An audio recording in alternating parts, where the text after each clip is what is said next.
Welcome back. In this lecture, we will be continuing the thermodynamic property evaluation from volumetric data. In particular, we will be looking at the algorithms for vapor-liquid equilibria using Phi Gamma approach. Okay.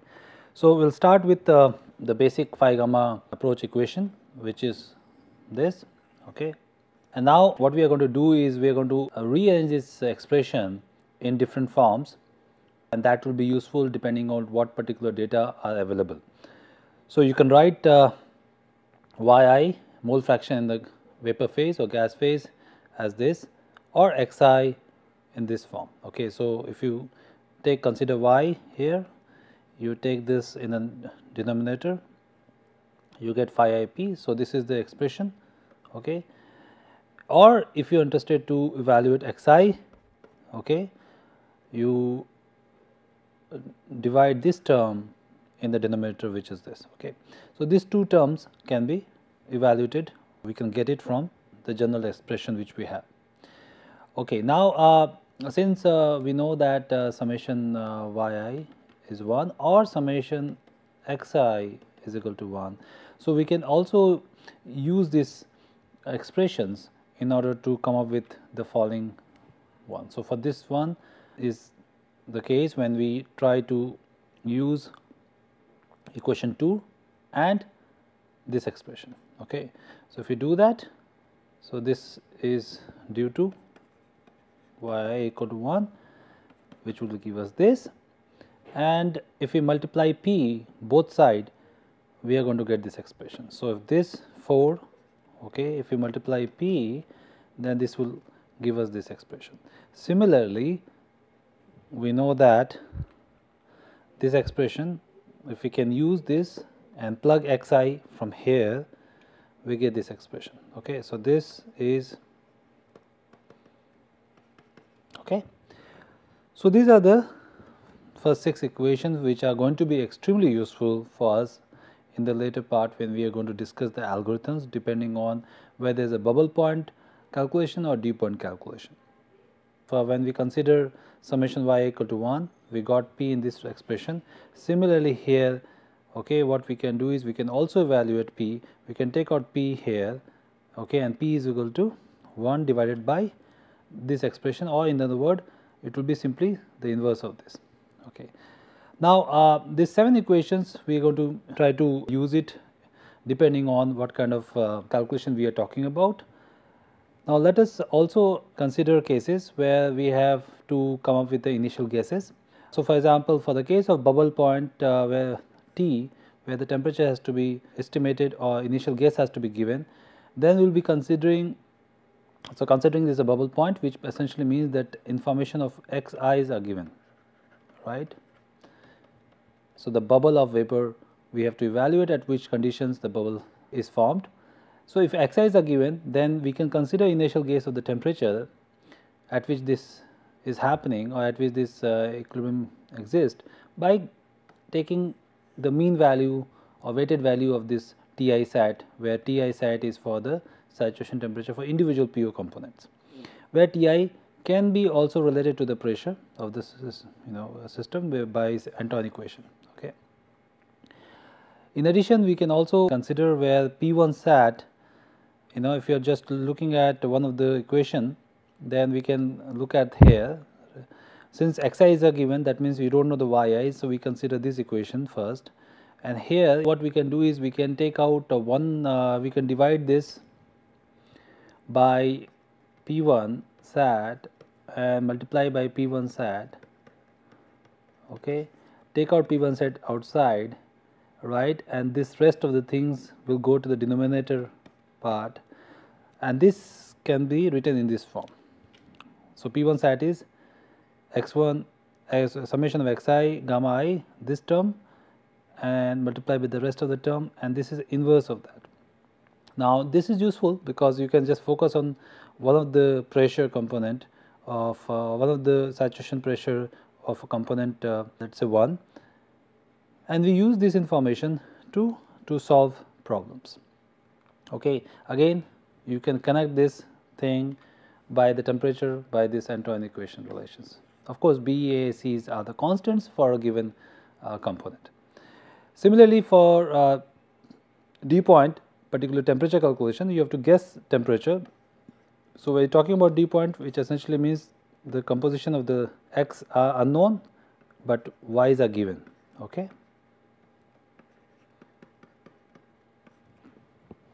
So, again you start with an weighted value of temperatures of the individual component saturation temperature with respect to the composition in the vapor phase.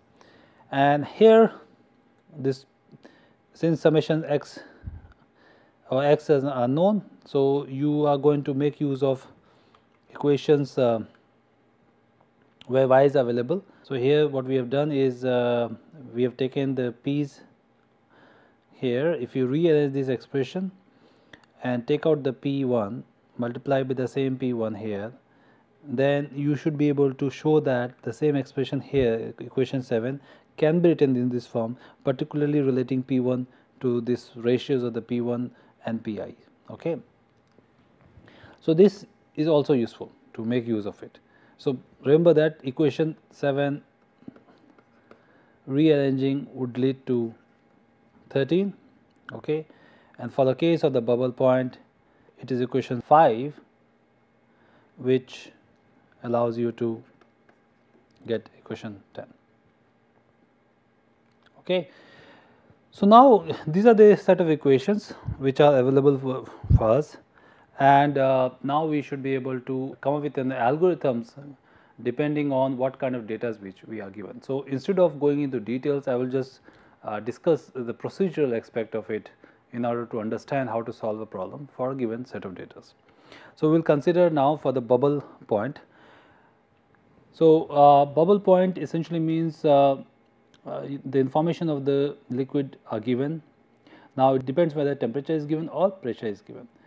So, in this case bubble point P means that we have to calculate the pressure for a given temperature and composition. Okay. Bubble point T would mean that we have to calculate temperature for a given pressure and composition. So, let us look at this case which is bubble point P. Okay. So, you read the information of temperature and all composition for all constant. Now, these constants would be Antoine constants for pure liquid molar volume, etc. Okay, because now you have n number of components. So, you have to get the information of Antoine constants which would relate the saturation temperature and pressure, and that is important for us in a set of equations which we are going to consider. Now, remember that since initially we do not have any information, and at the end we are trying to solve, this is the relation of the equilibrium. So, in this case what we are going to do is we are going to start with an approximation. So, we always start with an approximation considering the ideality of the saturation fugacity of component I, that to be 1, that means we consider it to be like an ideal gas as far as the saturation is concerned, and then as well as the we are considering the Poynting correction to be 1. So, this is what we always start with, that set phi I equal to 1 and Poynting correction to 1. Okay, and then we will try to get the more realistic value by using iterations. Now, given this information and as well as you are given T, for a given T and Antoine constant, you can find out for all the component Pi set for all i's. Okay. All right. So, you can also find out phi I set also and gamma I. Okay. Now, phi I set you can find out by using the volumetric information. This is for the pure system, remember that. So, we should be able to directly use the molar volume properties given here for pure liquid volume, and which as integrated with respect to the pressure from 0 to P sat. Given that you have calculated Py sat, you should be able to get phi I sat, and as well as gamma I. Now, gamma I depends only on the temperature, and this is something which we have not given information as far as the models are concerned. So, the activity models we are going to consider later part of it. Okay. As of now, we are just telling, emphasizing that we have to also calculate the gamma i's given that the information is available. So, without going into details of the models, we are just stating that gamma I we can calculate. Now you have the information of phi, you have the information of Pi and phi I and gamma I. You can evaluate now the pressure, okay, from which equation? So, if you look at it, this is the equation 5, xi's are given, gamma I, pi sat you have calculated, phi I you calculated, molar volume informations are available, pi sat is information is available, and of course, the initial value we have considered phi I to be 1. Okay. So, here this is what I have got back here. So, we can evaluate here. Now, initially we have said this to be 1 and this to be 1. So, we get an estimate of pressure from here. Once we have got an estimation of the pressure, we can use yi from here. Okay. So, remember in the first iteration we have got phi I to be 1 and pointing corrections to be 1. Okay. Now, after evaluating yi, you have new information.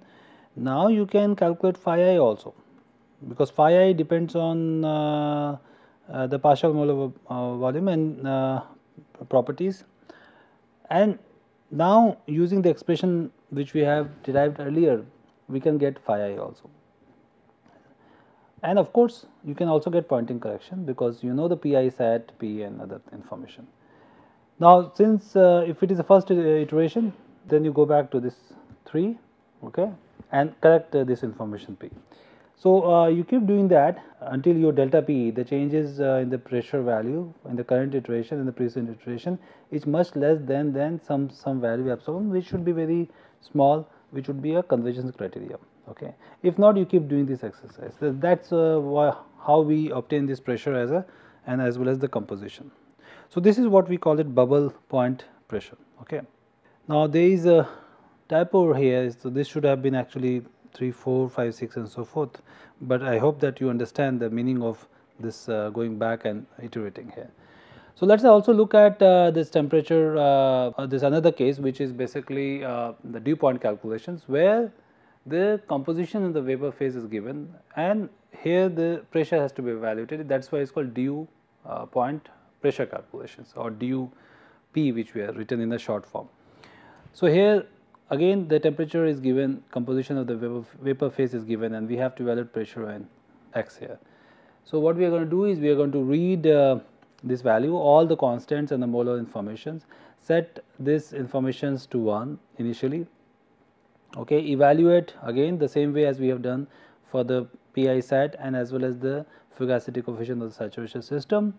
Now, since this y's are given, you have to come up with a different equation. This equation would be this one, because y's are given. So, initially gamma is we are going to taking 1, pi sat we know, phi I sat we know, this is 1. So, we got an information of p from here. Okay. So, this is what we got. So, we got the information of p here. Now, xi we calculate, going back to the original phi gamma expression, xi we calculate from here. Okay. Now, again we are keeping the same, like we are keeping gamma is to be 1 in this case and the point and correction to be 1, phi to be 1. Now, we can evaluate phi I and gamma I in pointing correction, considering that we have this information available. We evaluate the phi I again, if this is the first, then first iteration, then we go back to this thing. So, we can keep doing this exercise until delta p is less than some epsilon, which is basically the convergence criteria, and then we finally print out the pressure and gamma. Okay, now the previous exercise was all bubble point calculation, dew point calculation. This is going to be bubble temperature and dew temperature. So, in this case, for the case of bubble temperature, you have the pressure information available and then you have to calculate temperature. Okay. So, bubble again means the composition of the liquid phase is available. So, that and the pressure is given, that is why it is bubble point T, because T we have to evaluate. Now, again read this information, all constants, set this information to 1. So, now remember that you may ask this question, that in this case why we had to keep gamma I equal to 1. Okay. Now, you actually could have simply calculate gamma also as well, because gamma depends on the temperature, but this is one of the simplest way to do that. Here also we have kept the gamma to be 1, but you can evaluate gamma also directly if the models are available. Okay. Here again we are doing the same exercise, that for bubble T, when the composition of the liquid phase is available, we read this information, set all the phi's to be 1, pointing correction to be 1, calculate initial temperature, because temperature is needed by simply they are taking the weighted value of the T sat, evaluate this information, which is now Pi sat divided by P1 sat and phi I sat and gamma I. Okay. So, you evaluate, because now you have the temperature information, you evaluate. So, Pi sat for all the saturation pressure components I's based on the, of course, the Antoine equation, and the temperature is given here now, or is estimated, or initial guess is this. So, once you have done that, we can evaluate P1 sat from here, the new P1 sat, based on this expression, which is nothing but equation 11. Okay. If you recall, this was what was the initial guess for temperature in the bubble temperature calculation. So, evaluate from this, and now using the new T, value of T and Pi sat and phi sat, we evaluate phi y1 from the basic phi gamma expression. Using this information, we can evaluate phi I, gamma I, okay, and Poynting correction, and as well as new value of this. Now, if this is the first iteration, we go back, okay, and do this. So, this is how we can work on it. Okay. Now, similarly for the due temperature calculation, again let me just go quickly here. Here in this case, it's a temperature we have to evaluate. So, that means pressure and the composition of the vapor phase is given. You read all the information, set initially the phi I gammas and pointing to 1. Initial temperature is from the weighted value of T I sat, okay, the same way as we have done this one. Okay, evaluate the ratios of the P1 sat and Pi sat and phi I sat. Now, P1 sat from equation 13 we are going to use, which was this. Okay, this is again we estimate the P1 sat, because this is estimated, and these are the constant. This is 1 we have considered, this is 1 we have considered, and we have evaluated this. This is 1 we have considered. Okay, you estimated P1 sat from equation 13. Okay, temperature from again equation T, which is a weighted value of T and sat with respect to the composition. Using the new value of T, we evaluate Py sat, phi I sat and xi from equation 2. Okay. This is again from the basic phi I gamma expression.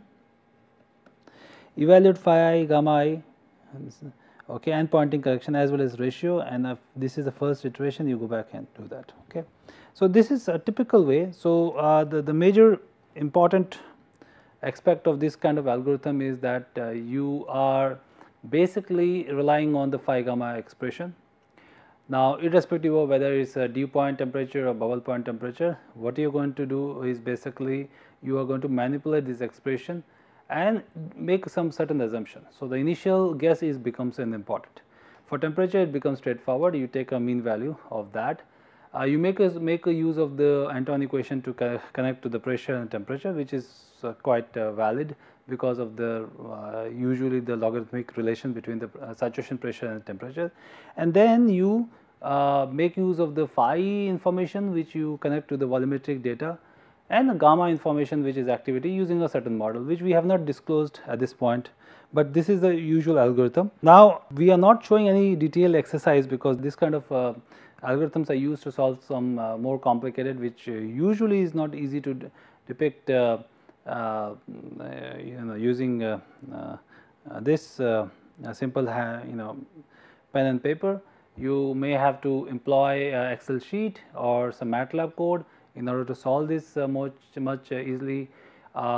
Excel sheet has a goal-seek approach. You can use the function goal-seek to solve iteratively certain solution based on this algorithm which we have shown.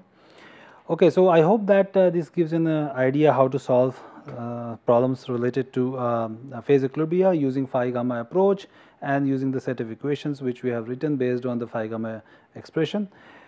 Now, in the last few minutes of this lecture, I will just describe a bit on the types of the phase equilibria which we see in the mixtures. Okay, you are well aware of at least this phase diagram or PT diagram for pure fluid, okay, where the you have this saturation vapor line here, okay, which range starts from Tp and ends at Tc.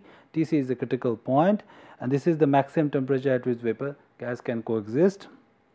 So, solid liquid line is here, and this is the gas, liquid and solid phases, stable phases. Now, it appears to be simple as far as the pure fluid is concerned, but as we add components, as we introduce mixtures, we have, in addition to pressure and temperature and volume, we have an additional variable called composition, okay, and thus we cannot easily draw typical phase diagram of a binary mixture, for example, okay. But fortunately, the binary phase diagram has been classified by Scott and Van in 70s, okay, and I am going to describe the types of different binary phase diagram which we see in experiments, okay. So, this is a typical binary mixture phase diagrams, and there are different types which have been which has been considered or categorized by Scott and Van. So, using some classification scheme, okay. So, this is type 1, okay. So, this line basically is the vapor pressure curve, and this is the pressure against temperature, just like what you have seen here, okay. This was nothing but the line, saturation line. So, this is the same as this, but here these are for different components, okay. And the dotted line here, okay, is basically critical line. So, in this case for the pure system you have just one point, but for the binary mixture there is a line of critical point. So, that at each point this is the maximum temperature at which the phase equilibria can coexist for a given composition, okay. So, that becomes one point, and so for you vary the composition, you have a different critical point, and when you connect them you will get a critical line, all right, which range from the end point of the vapor pressure for the pure system to the another one, okay. So, this is the way it has been drawn. Now, in addition to vapor pressure line, critical line, you have three phase line where the three phase coexistence. Again, remember here this is only one point as far as three phases are concerned on a PT diagram, okay. But here there will be line of such points, okay, which is called three phase line, okay, and that again depends on the composition, right. So, this is what we are drawing here, and now different types here would lead to different types of binary mixtures, okay, and this is well described in this paper, okay. So, I will not go into the details because it is a bit messy here, but just to illustrate, at least to give an idea, what I am going to do is I am going to spend some time on this example of type 1, which is a commonly seen binary mixtures phase diagram, and examples of the methane and nitrogen or carbon dioxide and oxygen. So, type 1 basically is the simplest class of phase diagram or phase behavior, usually seen for mixtures of non-polar substances of a similar chemical type, such as mixture of homologous series such as alkenes, okay. So, here what we have is a PT projection of type 1 phase diagram, pressure on y axis, okay, and temperature on the x axis. So, here the vapor pressure curve of component 1 and 2 are ending in a gas liquid critical point and having a continuous gas liquid critical line connecting the critical points of the two pure components, and this type of the phase diagram you must have seen in some earlier thermodynamics courses, okay. Now, if we take a slice of the pressure, constant pressure line, we have a familiar Tx diagram, which is this is temperature, this is x.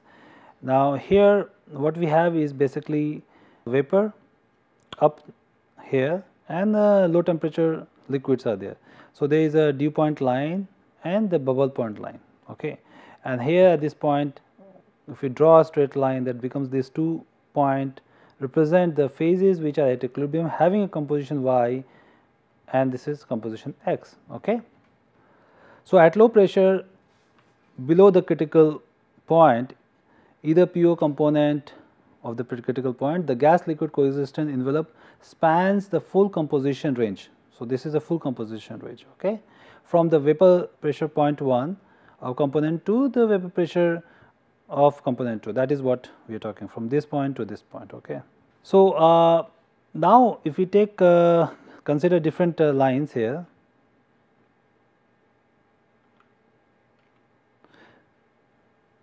Okay, such that the pressure line now connects to the critical point of phase 2. Remember, this one is more volatile, but at low temperature you see the critical point.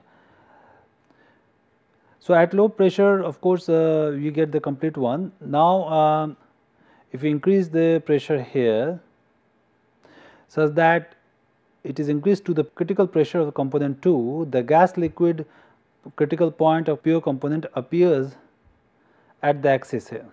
Okay. So, this is shifted up here. Remember this, let me just show this. So, this is, as we increase the temperature, you see this is shifted up here. So, this goes up in the direction. Okay. And when this line, the constant pressure line is here, then basically this point is represented by this cross, which means this is the gas liquid critical point of the pure component appears on the axis, and this becomes the region which is critical. That means the two phase region is now constrained from here to here. Now, if you go a little bit up also in the pressure, what you see, this gets away from this axis, and this is bound by this particular critical point, which is here, critical line represented here. Okay. So, that means at higher pressure, now above PC of component 2, the region of gas liquid coexistence retreats from the axis, giving a gas liquid critical point for the binary mixture, which is a point on the gas liquid critical line, okay, here in the PT projection. If you look at higher pressure still,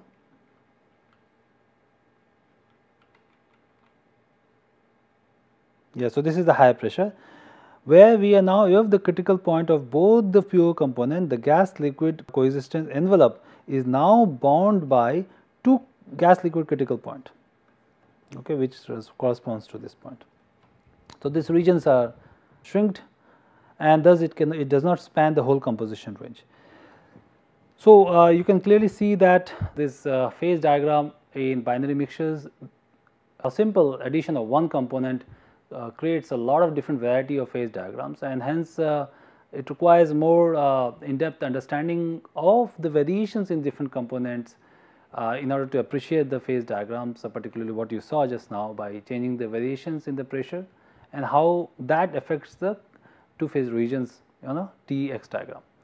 And this was only type 1. The type 2, type 5 and all this have more complicated behavior, and I just wanted to illustrate this without going into details, and the more details of course you can see in that paper which we mentioned here. Okay.